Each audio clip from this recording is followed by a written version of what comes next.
Bienvenue sur Africa 24. Nous devons marcher vers une nouvelle république. C'est par ces mots que Maître Akeremouna a annoncé sa candidature à l'élection présidentielle très attendue de 2018 au Cameroun.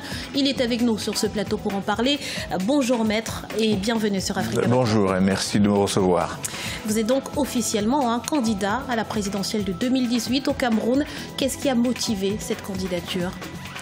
Mais je crois que c'est un peu mon parcours. J'ai pendant plus de 2 décennies, travaillé dans le secteur de la gouvernance et j'estime que les problèmes que nous vivons aujourd'hui ont pour racine un problème de malgouvernance. Et je pense que je suis à même, n'est-ce pas, de composer avec d'autres personnes qui veulent bien pour trouver des solutions. Parce que l'heure est grave, je dois dire, quand on regarde d'autres pays et quand on regarde les risques d'implosion qu'il y a maintenant. La gestion de la diversité a été très mal faite, et ce qui donne ce qu'on appelle aujourd'hui le problème anglophone. Et je pense que dans tous les secteurs, on voit les choses détériorer. Donc il faudrait très rapidement, et c'est pour ça que je me suis dit, bon, il faudrait que je puisse mettre mon expérience au service de mon pays. Alors vous êtes aujourd'hui candidat face à un régime dont votre père, Salomon Tandeng Mouna, est un des artisans. Vous avez vous-même, lors de votre carrière, été un avocat de la République du Cameroun. Ne justifiez-vous pas les accusations de ceux qui indexent votre démarche comme un acte de trahison vis-à-vis du président Paul Biya? Bon, je ne sais pas ce qu'on appelle trahison. Je suis un Camerounais qui a ses propres convictions. Je suis le fils de mon père. Il y a certainement ceux qui ont la chance de choisir là où ils sont nés. Moi, je n'ai pas eu cet avantage-là. Je suis né dans la ville dans laquelle je suis, que j'assume. Mais je pense que mes convictions, et ce que j'espère pour mon pays, sont impulsées par ce que je pense. Donc, je pense que les gens qui me connaissent, depuis l'an 2000, quand j'ai commencé Transparency International, Cameroun, c'est à base d'un constat. Donc, ce que je fais vient du fond de moi-même, vient d'une croyance que j'ai, et je pense que les Camerounais me jugeront par ce que je peux faire. Ceux qui veulent faire le procès de Genèse, bon, je les laisse avec cela. Alors Maître, l'actualité du Cameroun est marquée par la crise que traversent les régions anglophones et qui dure depuis près d'1 an. Quelle est la nature réelle finalement de cette crise alors que les autorités camerounaises disent avoir répondu par des actes précis à toutes les revendications? C'est ce qui est triste parce que je pense que les autorités camerounaises sont toujours dans un état de déni.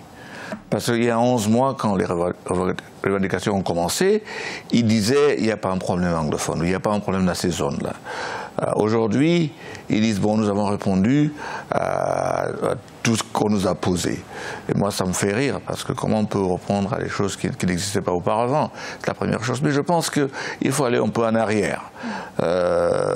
On est un pays qui a un héritage qui est dualiste, et qu'il fallait gérer ça en prenant en compte l'histoire des anglophones et des francophones, dans une image macro. Mais je pense que aussi il y a le problème qui est posé partout dans le pays, que ce soit dans le sud, dans l'est, dans l'extrême nord. C'est un problème de gestion de la chose publique et un problème de gouvernance. Mais seulement que, dépendant d'où les problèmes se manifestent, les problèmes qui sont propres à ces régions-là, n'est-ce pas, sont exacerbés. Donc, voilà ce qui se passe dans le nord-ouest et le sud-ouest, les partis anglophones. Ça a commencé aussi simplement par des revendications, par exemple Mancho Bibixi qui est encore en tôle. Il demandait que les routes étaient mal faites. Les avocats disaient que, écoutez, qu'est-ce que vous voulez, le common law, et on se sent étouffé, les professeurs et les maîtres, justement, légitimes. Alors, ça m'amuse, je prends un exemple, quand je vois une cérémonie de remise des textes OHADA traduits, je me dis, mais c'est pas vrai. On est dans un pays constitutionnellement bilingue et on fait une cérémonie pour qu'on voie et qu'on traduise les textes en anglais. Alors, maître, très rapidement, la crise anglophone a franchi un nouveau palier le 1er octobre 2017. Mais avant ces manifestations, vous avez écrit au secrétaire des Nations Unies sur un prétendu génocide au Cameroun. Et lors d'une conférence de presse ce mercredi, le ministre de la Communication, Issa Tiroma, vous a accusé d'avoir menti sur ce présumé génocide visant les anglophones. Est-ce que vous n'avez pas un petit peu finalement exagéré pour paraître comme... Je ne suis pas responsable de la compréhension de M. Chiroma de l'anglais, encore moins de ne pas avoir lu la lettre. La lettre est claire, une lettre responsable. Je suis quand même avocat de 40 ans, je pèse bien mes mots. J'ai des indices qui peuvent aller vers le génocide. Et je le répète, quand une station appelle les anglophones des cancrelats qu'il faut exterminer, quand un gouverneur appelle les anglophones des chiens, quand lui-même, le ministre Chiroma, appelle les anglophones des terroristes, vous ne pensez pas qu'on n'a pas là les mêmes indices qu'on avait au Rwanda? S'il vous plaît, j'ai fait l'évaluation du Rwanda, de Sierra Leone, c'est ceux-là, ces gens de label-là. Quand un journaliste dit qu'il faut que l'armée descende à Bamenda, qui boucle la ville, et il ajoute en disant que même les anglophones de Yaoundé, il faudrait qu'on les surveille. Qu'est-ce que c'est? Kofi Annan disait clairement que le génocide commence par une seule personne. Je pense qu'il fallait donc alerter ceux qui ont ce langage-là, il faut faire attention.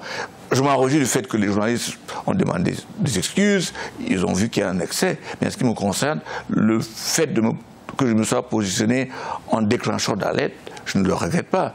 Alors, je conseillerais à M. Chiroma de lire ma lettre. Pour revenir à votre candidature, Maître Mouna, quelles sont les principales propositions de votre programme présidentiel pour les Camerounais? Concrètement, quelles sont les grandes lignes de votre programme? Les grandes lignes, pour le temps qui nous est imparti, sont dans des secteurs qui touchent le plus pauvre, le plus démuni. Et il y a un grand effort à faire parce que le Camerounais a perdu confiance au système et au gouvernant. Donc les grandes lignes, c'est quasiment biblique, je le dis tout le temps. Je suis chrétien, on parle de soigner, d'enseigner et de juger. Par la suite, le bien-être, c'est les infrastructures. Mais pour le moment, il faudrait qu'un Camerounais puisse partir, se faire soigner sans problème. Dans quelques secondes, un exemple, parce que c'est mieux quand on donne un exemple. J'ai un employé qui a travaillé avec moi pour 30 ans, il est décédé, il a laissé une veuve.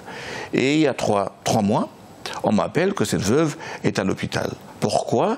Parce qu'elle avait été mordue par un serpent. Je dis, mais alors il faut aller vite. Il dit, non, on ne peut pas la soigner tant qu'il n'y a pas un dépôt d'argent. Dites-vous bien. Quelqu'un à l'hôpital pour cause de morsure de serpent, et on ne sent pas l'urgence. Je vous laisse l'histoire de Koumateke qui a été éventré en pleine cour de l'hôpital. Je pense que donc la santé, la justice, c'est la justice des riches. Et puis bien sûr, j'ai parlé des écoles. Il faudrait que, n'est-ce pas, l'école ne pose pas de problème aujourd'hui pour les Camerounais. Donc priorité au bien-être des Camerounais. Bien-être, exactement. Merci infiniment, Maître Akere Mouna, d'avoir répondu à nos questions. C'est moi. Je rappelle donc que vous êtes candidat déclaré à la présidentielle de 2018 au Cameroun. Thank you, merci. Et merci à vous, chers téléspectateurs, pour votre fidélité. Restez sur Africa 24. Dans quelques instants, le journal de la rédaction.